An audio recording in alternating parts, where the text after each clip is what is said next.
Baseball has revamped its statistical history, and the man who's responsible for this, he is the official historian of Major League Baseball, John Thorn, who joins us. John, explain what you've been doing and how long you've been doing it to get to this point today. Of course, Dan. First of all, to indicate that many hands have made light the work, I am by no means the most important person in this entire scenario. It's people like Larry Lester and Gary Ashwell and Kevin Johnson who have been the diggers, who have been reading black newspapers on microfilm and microfiche for decades. And now some of that has been digitized. But it is the research effort that we memorialized with the committee to review Negro League statistics, whereby we set some policies for leaderboards, in particular, single season leaderboards and career leaderboards that have upturned the baseball world.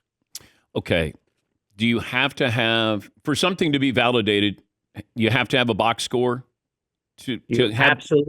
Absolutely, you have to Okay. have the box score. Okay. Because, as you know, baseball is a double entry accounting system whereby every out made at the plate is reflected in an out made in the field, either a pitcher catcher strikeout or a grounder to short that's an assist for the shortstop and a put out for the first baseman. Absent that balance, and if we started to intrude anecdotal evidence into the database, the balance of MLB's history since 1876 would be destroyed. What has changed as far as an individual like Josh Gibson or an individual category season? Give us the statistical fallout from this. The leaderboards will have changed, and Josh Gibson is the single season leader in batting average and slugging and OPS. But he's already been memorialized in bronze at the Baseball Hall of Fame, like many of his others. But there are 2,300 players, some of whom were in for a cup of coffee or an inconsequential season in a league that didn't last very long. And it's these players, these individuals, whose families can now point to their name in the record book and say, he was a major leaguer. How many home runs did Josh Gibson officially hit? Officially, I believe the number is 174 in league play.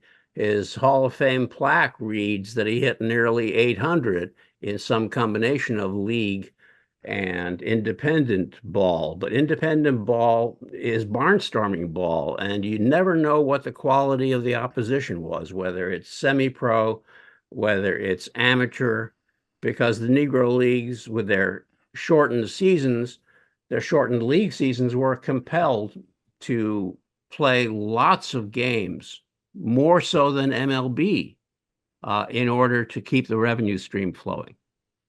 Will there be asterisks in the record books? There will be no asterisks, just as the prospect of an asterisk alongside Roger Maris's 61 homers way back when never was actualized.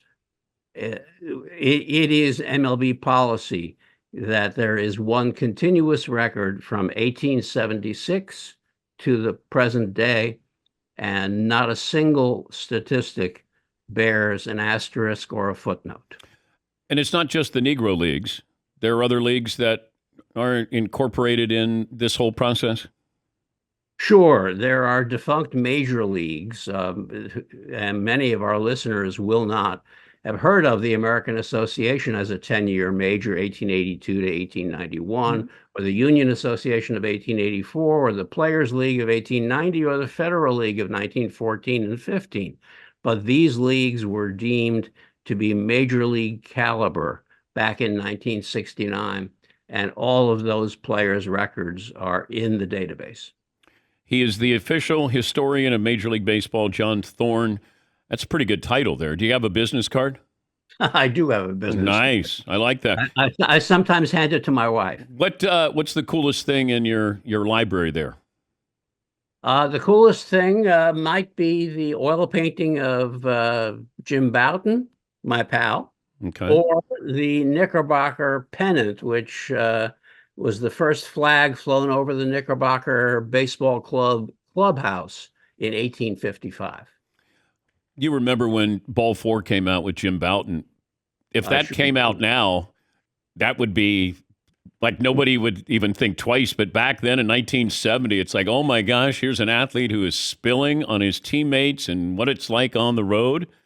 And it was an athlete's own voice. It was not a ghost-written job, as so many of the player autobiographies or the Christy Mathewson books, the King Kelly books, the Cap Anson books. They were all ghosted.